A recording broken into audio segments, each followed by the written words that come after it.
rolling, check. Calm and stay on the hardwood. Pump faking, grip shaking. Chilling with. I be rolling out,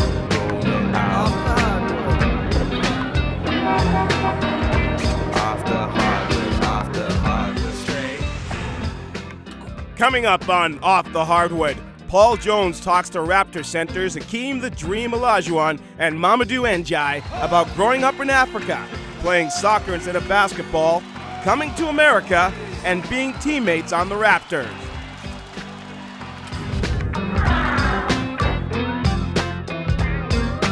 Hey, off the hardwood. Off the hardwood. Hanging out, rolling out. Getting my kids. Off the hardwood. Welcome to another edition of Off the Hardwood. I'm your host, Paul Jones, and today we are at the beautiful Harbor 60 restaurant right across the street from the Air Canada Centre with Hakeem the Dream Olajuwon and Mamadou Njai, the veteran and the rookie. And today we'd like to talk about a whole bunch of stuff, and I'd like to start with the background. How do two guys from Nigeria and Senegal end up in the United States and now in Canada playing basketball? Dream, tell me about your background and how you got here. You mean Canada or US? Tell me, coming over from Nigeria, and you and I talked about this because my father was born in a village very close to where you were born, coming from Nigeria, making the transition over to the United States. Well, I was born in Lagos, Nigeria, and growing up in Nigeria at that particular time was an ideal situation because Nigeria was just going through transition of the independence. So most of the schools were free under the British education. Most of the kids go to boarding school. So the adjustment was very easy because I went to boarding school. Coming from Nigeria on campus, also to University of Houston on campus, it was just a little further away. But living on campus is an already established idea. Right, the concept was So the same. What about basketball? I hear that you started as a soccer player. How did you get into basketball from soccer? Well, most of the kids growing up in Nigeria, it's natural. You have to play soccer. It's like basketball in the States. Everybody have to play in the playground and stuff. I started playing basketball when I was 17 years old. Basketball fans in Nigeria were very limited, but very committed people. They love the sports. It was a very unique group of people that promoted the sport with their own money, and they travel so far just to promote this game of basketball. But when I discovered the game of basketball, you can see the excitement because the game is so natural, so much fun. And the coaches were telling me then that I was wasting my time playing soccer. This sport, basketball, this is your game. Did you believe them? Well, they were serious. Sooner or later you will find out that you're wasting your time, that this is your sport. What was fascinating about basketball to me the first time, when I saw a guard was dribbling the ball. And it was amazing to watch a guy dribbling the ball without looking at the game, at the basketball, between his leg, behind the back. So I was fascinated by that. That hooked you? Yeah, that was it. That was it. Did you grow early, both of you? Were at a relatively young age, were you fairly tall when people kind of pushed you into basketball, Mamadou? Yeah, definitely. I think, my story pretty close to Dream, a little bit different. I used to play soccer a lot. I played every position. And because I was kind of anemic, I went to goalie, and then because I wouldn't be able to run much, maybe after one up and down, I'd be tired. So I went to goalie, which is the easiest sport, which is the easiest sport because you don't have to run and stuff. So, and then yeah, but you get in big trouble if they score goals. Yeah, definitely. I used to be pretty good now, goalie. I used to be pretty good goalie, and then. Everybody was just telling me, you're also athletic, you need to start playing basketball. I was like, man, no, man, I don't have time for it, And I had a sister who used to play, So she always come every year and tell me that her coaches want me to come play for them. And I used to make excuses. I don't have shoes. I tell them to give me shoes, warm-ups and stuff like that first, And, that's how everything started. And a friend of my dad, came one day and he knew the national coach. And he told me, why don't you come and just, try it out? So I was about 18, almost 19. So I just went and, after I started, I felt pretty good, even though I couldn't do much but run and jump, but I felt really good. And in the afternoon, I would go in the playground and play. And as I kind of size myself up with people who have been playing it, I've kind of figured out if I keep improving. I'm not bad, eh? Yeah, I should be able to pass those guys, So I just kept on working. Well, we've heard about both your stories. When we come back, we'll talk about coming to America. Then after he saw me play, then he advised me not to go to university in Nigeria. To make sure a guy of your talent should go to university in the States.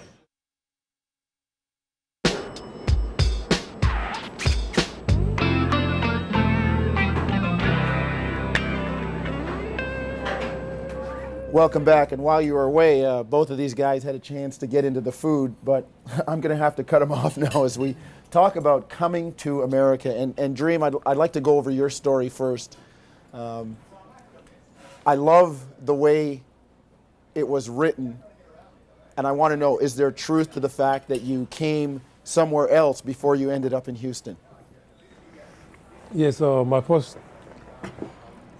trip to the U.S. was a Pan-American flight, Lagos, New York, non-stop. How long? About 12 hours. And coming in from the airport, it was sunny. What time of the year was this? This was October. Yes. It was sunny. I saw people walking up and down. And I was going through the automatic opening, door opening. Just the way the breeze, I was wearing just a simple shirt, and I was so surprised how sunny and bright it was outside, but it was so cold. My dad said the same thing. Yeah, I ran back in. So I changed my flight right away to Houston. Now, the story goes that when you got to Houston, you said, take me to the University of Austin, yeah. Meaning that you were going to be a Texas Longhorn. Exactly, but I was thinking Houston is, I didn't know there was a difference between the H and the U. So, but the taxi driver, he knew right away that this cannot be right because Austin is about 3 hours away. So you must be talking. He said, let me look at you. So I gave him the note from my car.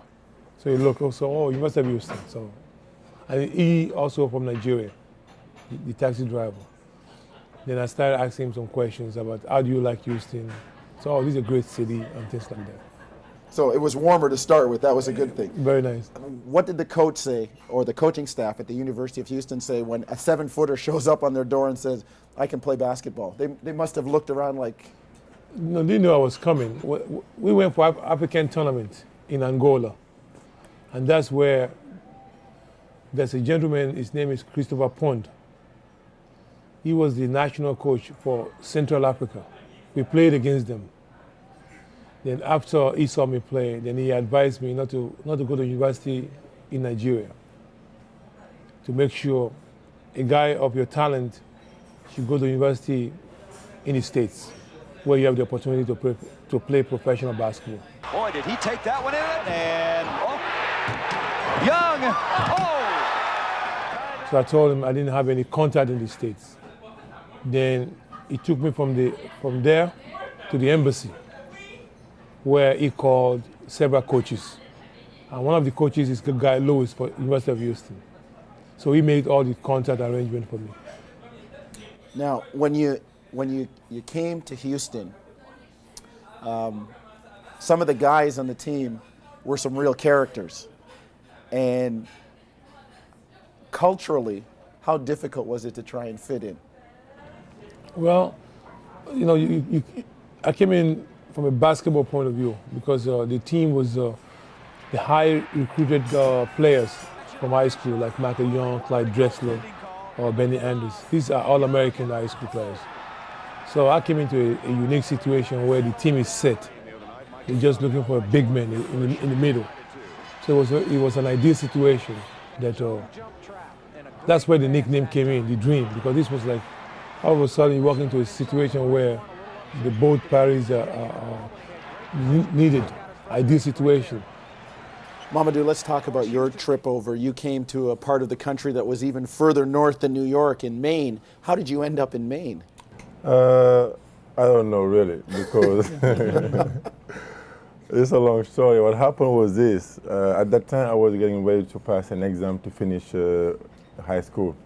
And I was in like a team in Senegal. It's not really a team. You go when you can, you know. But school was first. So when I came there, the coach told me there is this coach from the United States who's trying to work out with some big men, you know. So you know, he told me whenever I get a chance, maybe I should go and work out with him. So maybe 2 days later or 3 days later, I went and, you know, he saw me work out. That was the assistant coach of Maine University. His name is Coach Mike LaPlante. So after the first day, he told me to come back the next day. And after that, you know, he told me and one of my friends, Ndongo Njai, he went to Providence, you know, when I went to Auburn. So he told us that he liked us and he would like to give a scholarship to come. So first I didn't really believe him, because it was just like, you know, too quick, you know. It happened just like that. So, and then I went home the next day. He had to leave maybe 2 days later, and then he said as soon as he leaves, he will send the I-20s and stuff like that. Maybe a couple of weeks later, I got the I-20s, and then, you know, after that, I went and I got the visa.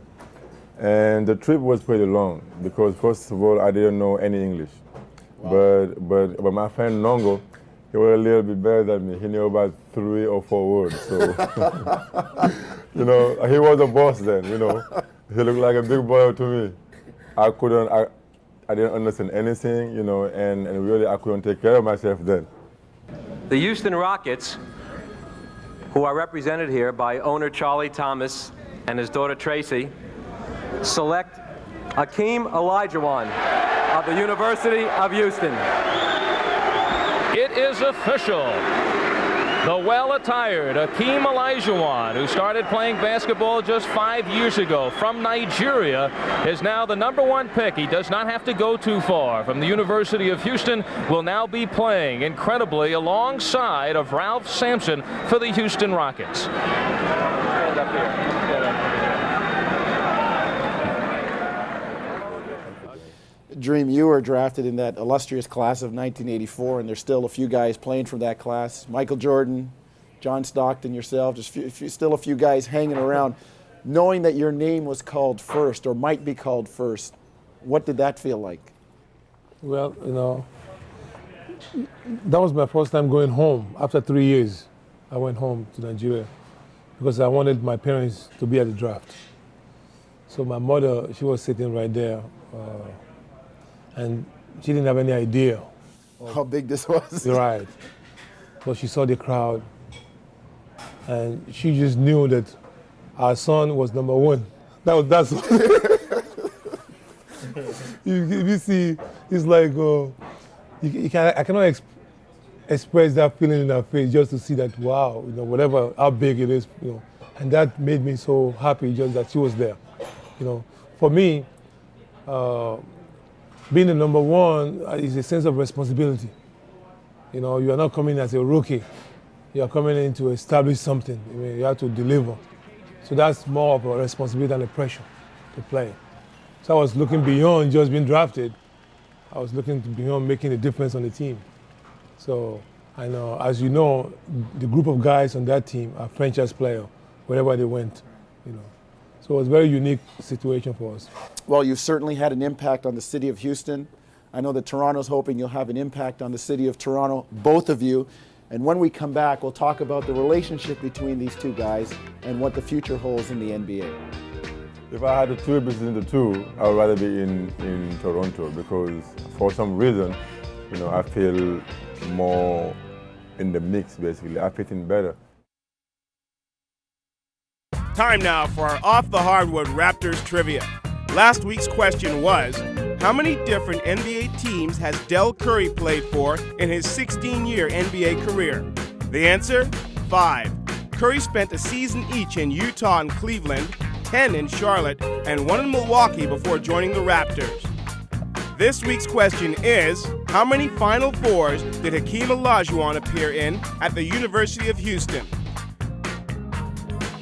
Send your answers to us at offthehardwood@torontoraptors.com. Off the Hardwood trivia winners will receive official Jerome Junkyard Dog Williams clothing. To explore, try something new. Always wanted to see how it is to play elsewhere. So it's always been a dream to see what it's like.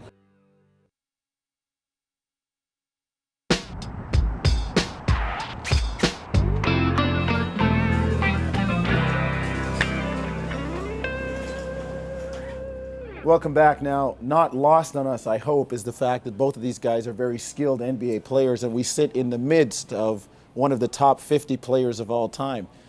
Dream, you've come to Toronto, and how hard was it to leave Houston after all those years, college and pro, and bringing 2 championships to that city? Well, it was very, very difficult. At the same time, this was to explore, try something new. Always wanted to see how it is to play elsewhere. So it's always been a dream to see what it's like. You had talked about actually playing in Vancouver at one point. Yeah. I love Canada, but I didn't realize I would be in Toronto. I was thinking Vancouver towards the end of my career. So, well, Mamadou, same with you. You come from the U.S. and you talked about Toronto being very cosmopolitan. What is it that you like so much about Toronto? I mean, I guess that's just the thing because you fit in. Because I have a very short career so far, just Denver and here. I think I really like Denver. Nothing wrong with the place. I wouldn't mind being there, but if Are you asking for a trade? No, I didn't say that. What I'm saying, if I had to choose between the two, I would rather be in Toronto because for some reason, I feel more in the mix basically. I fit in better because you have lots of Africans here, you have lots of mosques and stuff. So I feel much better. There is a Senegalese restaurant and all those things. So I fit in better with the people. Now I know before the game the two of you kind of go at it and it's pretty heated at times. Tell me about your prize pupil. What has he been able to pick up? And you said to me you've learned some stuff from him. Oh, definitely. First of all, we play the same position, both are centers, so we can relate where we like the same moves, the same, so we work on the mechanics of things that we like to do, our tendency. Maybe sometimes I can do a move, but he prefers to turn around. His strength is on the other side, maybe on this side. So this is basketball. Basketball is very, even though this is what I like to do, but I'm stronger on this side. He prefers the other way, but it's the same moves, just a different variations. So we discuss those kind of issues, and it's always been a dream of mine, what it's like to be on a team with another Muslim, because in Islam we do a lot of things where together. So for him being on a team, it's such a joy for me, where it's just our lifestyle, everything just so natural together. We play together, the same position, on the same team. So I look forward to coming to practice every day, saying salam alaikum to him. So we make this part of my career so much fun, so much joy. So we discuss everything, basketball, life, everything, so it's also natural. Yeah, that's great. With Mamadou, you're going to say something. And that's why I told you, the basketball part is not why I'm so happy, because, as a Muslim, I see somebody that I can kind of relate to, somebody I can, look up to kind of, and see the way he acts on and off the floor and try to see that it's not impossible to do, just have to do the commitment. And it's always good to have somebody, that knows about the religion. So if you do something wrong, he will correct you. And if you want to do something, you can discuss it, and he can, tell you what you should do, what you shouldn't do. Because, at this point, I feel that he knows way more than I do, even though he don't want to recognize it. So you always, so you always have somebody who's like a big brother to you. So always like, if you do this or do that, and just by looking at him, how committed he is, in the religion and in the basketball court, So I'm kind of very lucky, and I can be a winner in both, in the religion and in basketball. He's a Muslim, I'm a Muslim, he's a center, and I'm a center. So, I can learn in both of them. Well, it seems like you guys got a good little friendship going on here. Dream, coming to Toronto, compare Toronto to Houston in terms of, we always talk about the closeness to a championship. What similarities do you see? I mean, you accomplished so much in Houston, and you've said you're at the kind of the end part of your career here, but still hoping to accomplish some things. What do you see similarities between Toronto and Houston, the teams and where they might be and where Toronto might be headed? Very, very similar. Our championship year, the first championship, the city, the media, their predictions, none of them pick us to win. But when you look at the talents on that team, that we have all the talents on each position. The team is very tough. But it's about just commitment, believing that you can do it, and step up to do, and doing it.